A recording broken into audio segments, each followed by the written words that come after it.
Siamo con il professore Stefano Miliotto, ecco, per parlare di questo 55esimo appuntamento qui al Palacongressi. Ecco, dopo una breve pausa si ritorna nella città natia. Professore, questo è un buon segno. Oggi si tratterà il tema Pirandello, vita e arte nella lettura. Ecco, un momento significativo, insomma, anche il ritorno questo al Palacongressi, no? Certo, è splendido, direi io, perché ritorniamo in Agrigento, ritorniamo qui al Palacongressi in questo bellissimo e immenso teatro, questa sala che è meravigliosa, perché si sono create le condizioni perché noi possiamo tornare ad Agrigento e speriamo che anche l'anno venturo si possano creare queste condizioni, intendo dire l'apporto favorevole degli enti che ci consentono di poter lavorare con tranquillità, con il solito entusiasmo, anche con spirito di sacrificio, pur di rimanere nella città natale di Pirandello. Quest'anno il convegno, che è il 55esimo della serie, tratta di un argomento che non è mai stato fatto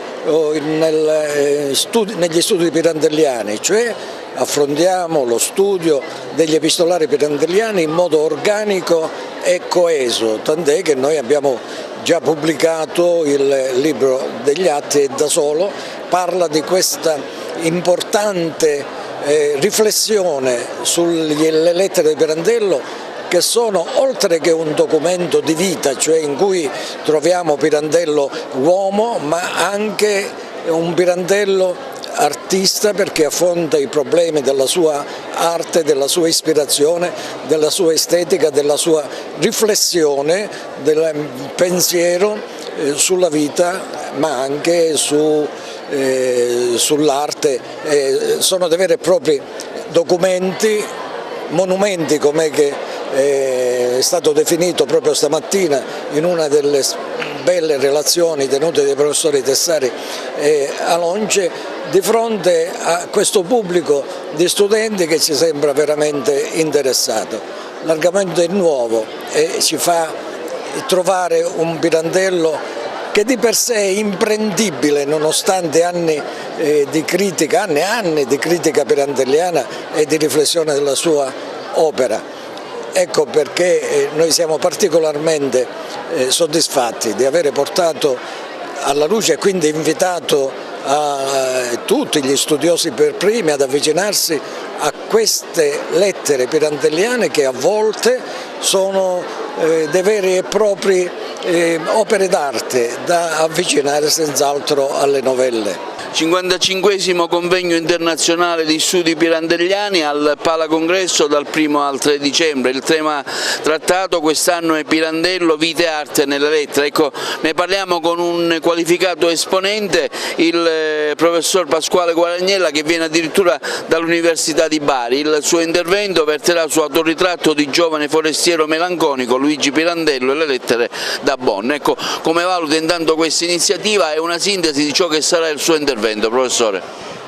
Pirandello si iscrive all'Università di Bonn perché aveva avuto un diverbio con il professore di latino alla Sapienza, e quando si iscriverà a Bonn, sarà a Bonn, racconterà di tutte le sue reazioni, vedendo i costumi diversi dei tedeschi rispetto ai nostri, e soprattutto mostrerà un affetto profondo nei confronti della sua famiglia.